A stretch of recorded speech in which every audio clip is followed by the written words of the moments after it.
The US-Canadian border near Berkshire, Vermont, isn't a wall. In 1985, it was barely a suggestion, just a cut line through the dense northern woods, marked by stone obelisks and silence. It is a place where things can disappear. On a freezing morning in late 1985, that silence was broken. Not by a scream, but by a discovery that didn't make sense. A body positioned in a way that defied the physics of a simple fall. A young man, frozen in the brush, just yards from a different country. No wallet, no coat, and no footprints leading to where he lay. They said he was just walking. But in Berkshire, nobody just walks into the void unless they don't plan on coming back. Micky Thomas was 20-something, well-liked, and vanishing by the hour. When he was found in the Vermont wilderness, the coroner had more questions than answers. Was it a border crossing gone wrong? A local feud? Or something darker lurking in the tree-line? Today, we walk the path he took. This is the case of the boy who walked north and never stopped.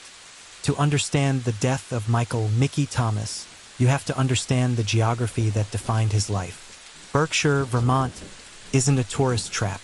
In 1985, it was hardscrabble dairy country, a community of fewer than 1,000 people living in the shadow of the Green Mountains.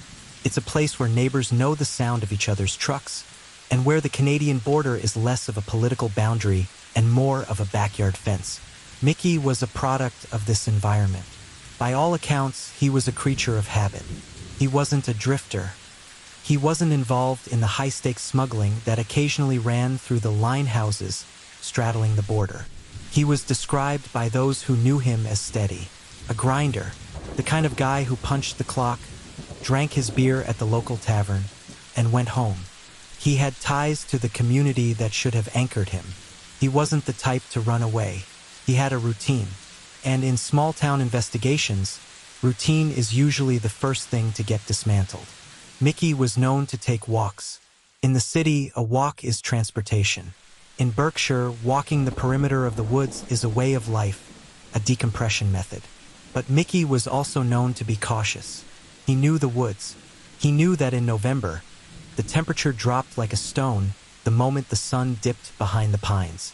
Friends recall that in the days leading up to his disappearance, Micky seemed normal. There were no frantic phone calls, no withdrawn bank savings, no hushed conversations in the corner of the bar. He was planning for the next week, not for an escape. This lack of pre-crime anxiety is what makes the forensic reality of his discovery so jarring. He didn't flee. He was erased. The victimology here presents a paradox. Usually, when a young man is found dead near a national border, police look for drugs, contraband, or debt. But Micky Thomas didn't fit the profile of a mule. He fit the profile of a target. Someone or something intercepted him on a road he had walked 100 times before. And whoever did it used the remote landscape of Berkshire not just as a murder weapon, but as a locked room. To understand how Micky Thomas vanished, we have to reconstruct November 12, 1985, minute by minute. The timeline is short, brutal, and maddeningly incomplete. At 14:00 HRS, Micky was last confirmed alive at his residence. Witnesses, neighbors who saw him in the yard, describe a typical Tuesday. He was dressed in a heavy denim jacket and work boots. He wasn't dressed for a deep trek into the wilderness. He was dressed for chores. He tells a family member he's going for a walk to clear his head, a route he often took toward the Richford line. At 16:15 HRS, this is the critical environmental factor. Sunset. In northern Vermont in November, daylight doesn't fade. It collapses. By 4:30 p.m., the woods are gray. By 5 p.m., they are pitch black. A witness driving a logging truck along the border road reports seeing a lone figure walking north, roughly 2 miles from Micky's home. The driver notes the figure wasn't hitchhiking. He was walking with purpose. This is the last credible sighting. At 18:30 HRS, Micky fails to return for dinner. In a city, being a few hours late is an annoyance. In Berkshire, in sub-freezing temperatures, it's an emergency. The wind chill that night dropped to single digits. The family begins making calls. Then, at 21:00 HRS, The first informal search begins. Flashlights cut through the tree-line. Locals drive the perimeter roads, honking horns. They are looking for a stranded walker, perhaps someone who twisted an ankle. They are not yet looking for a crime scene, but the woods are silent. No response to the shouts, just the wind coming down from Quebec. Between 4:15 p.m. on the day he vanished and the morning of the discovery, there is a void of 12 hours.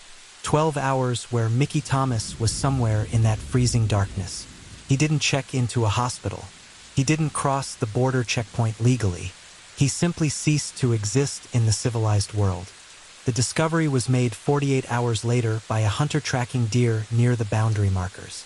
What he found turned a missing person case into a forensic nightmare. Micky's body was located in a dense thicket of spruce, less than 400 yards from the Canadian border. But it was the condition of the scene that baffled the Vermont State Police. The ground was a mixture of frozen mud and a light dusting of snow. A man weighing 170 pounds, stumbling through the brush in the dark, should have left a chaotic trail of broken twigs, skid marks, and deep impressions. But the area around the body was relatively undisturbed. It raised an immediate, chilling question. Was he killed there, or was he carried there? In 1985, forensic pathology relied heavily on livor mortis, the settling of blood in the lowest points of the body after death. The medical examiner noted that the lividity on Micky's back did not fully match the position in which he was found. This suggests the body may have been moved hours after death. Micky was found without his heavy denim jacket. Hypothermia victims often engage in paradoxical undressing, feeling incredibly hot as their brain shuts down. But his jacket wasn't found nearby. It wasn't in the brush. It was gone. This wasn't nature taking its course. This was theft. The autopsy report was inconclusive on the exact cause of death. No bullet wound. No knife wound. Just blunt force trauma to the back of the head that could have been a fall or could have been a strike from a heavy object. But the woods don't steal jackets, and gravity doesn't hide footprints. The location complicated everything. Because the body was so close to the border, jurisdictional confusion cost the investigation precious hours. Was this a Royal Canadian Mounted Police issue, or Vermont State Police? While agencies debated boundaries, the crime scene froze over and potential evidence. Tire tracks on the nearby service road, fibers, fluids, was lost to the elements. In the weeks following the discovery, the Vermont State Police launched a dragnet that stretched from Berkshire to Richford. But investigations in 1985 were analogous. There were no cell tower pings to retrace Micky's steps. No surveillance cameras on the corner stores. Detectives had to rely on the most unreliable resource of all, human memory.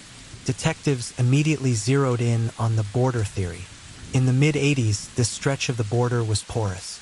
It was a known corridor for small-time smuggling, cigarettes, alcohol, and occasionally narcotics moving south from Montreal. Had Micky stumbled onto a transaction he wasn't meant to see? Police interviewed 3 known traffickers operating in the area. All 3 had alibis. All 3 passed polygraphs, a tool heavily relied upon in the 80s despite its flaws. But one detail from the interviews stood out. An informant mentioned a dark sedan with Quebec plates parked on a logging road near the crime scene 2 days prior. The car was never identified. The tip was filed away, buried under a mountain of paperwork. The investigation then turned inward. In a town of 1,000 people, secrets are hard to keep, but silence is easy to enforce. Police looked at Micky's inner circle. Was there a dispute over money? A girl? A debt? They found nothing. Micky was clean. This cleanliness frustrated investigators. A victim with no vices offers no leads. However, the missing jacket remained the primary fixation. If this were a random killing, why take the coat? It wasn't robbery. Micky's watch was still on his wrist. The jacket wasn't taken for value. It was taken for evidence control. Investigators executed search warrants on 2 local properties, looking for the jacket or a blunt weapon. They found burn barrels, common in rural Vermont for trash disposal. Ash samples were collected, but forensic limitations of the era meant that unless there was a metal zipper or buttons surviving the heat, Proving a specific jacket was burned was scientifically impossible. By the spring of 1986, the leads dried up. The snow melted, revealing no new clues. The dark sedan was never seen again. The jurisdictional friction between U.S. and Canadian authorities meant that potential witnesses north of the border were never aggressively pursued. The case didn't close, it just stalled. Today, the murder of Micky Thomas is classified as a cold case. But cold is a misnomer. The case is frozen in the technological amber of 1985. The verdict on why this remains unsolved is a three-part failure. The 48-hour exposure to freezing temperatures and the subsequent thaw compromised the biological evidence. If the killer left DNA, skin cells under Micky's fingernails or sweat on his clothing, it was likely degraded beyond the reach of 1980s collection methods. And by the time modern DNA tech arrived, the samples were too corrupted to generate a profile. The killer used the border as a shield.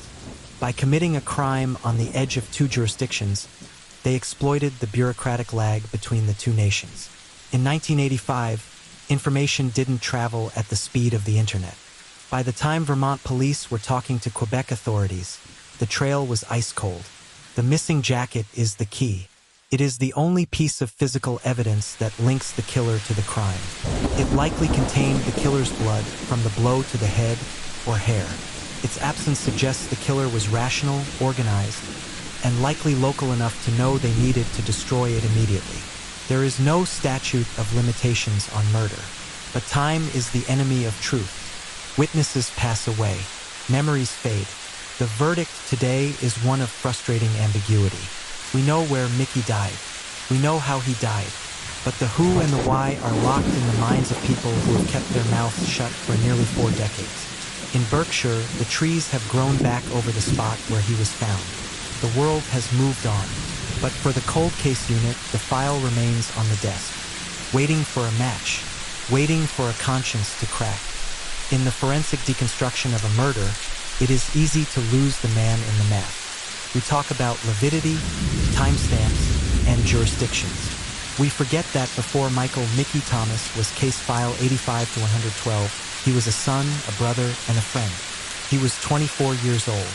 He was the guy who pulled your car out of a snowbank without asking for cash. He was the face at the end of the bar who listened when you had a bad day. He had plans that didn't involve ending up as a cautionary tale in the Vermont woods. He belonged to a community that still sets a place for him at the table of memory. The tragedy isn't just that he died. It's that he was stolen. The killer didn't just take a life. They took the peace of mind of an entire town. For nearly 40 years, the people of Berkshire have looked at the treeline differently. But Micky isn't the trees. He isn't the cold case file. He is the potential that was cut short. And he deserves to be known for who he was, not just how he was found. The woods keep their secrets, but they don't have to keep them forever. Someone knows what happened to Micky Thomas. Someone knows who drove that sedan. Someone knows who burned that jacket. If you are watching this and you think the details are too old to matter, you are wrong. Justice has no expiration date. We dig where others won't. If you want to help us shine a light into the darkness, click subscribe for more cases the news forgot. Share this video. Keep Micky's name in the algorithm and out of the archives. The border is just a line on a map, but the truth is the only thing that crosses it.